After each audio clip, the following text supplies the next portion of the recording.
Guys, ito na nga yung lugar kung saan dati narito yung dating Twin Tower. Ayan. Ayan. So, nakaka-relax dito. Makita nyo. Nagtataasan yung mga building. Ayan.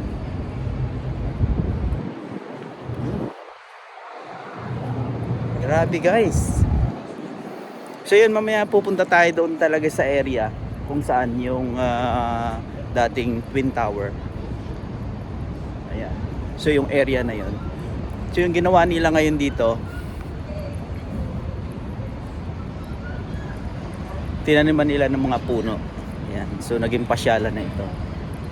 At yung nakalagay dito, yung 9/11 museum, yun na yung inilagay nila.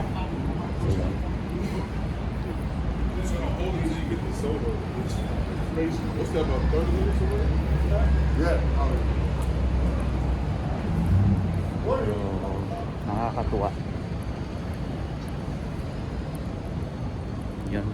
So, maglakad-lakad muna tayo dito sa paligid nitong 9/11 museum. Yun.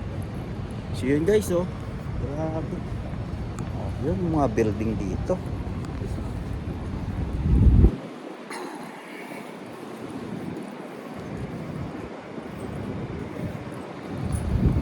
Alright.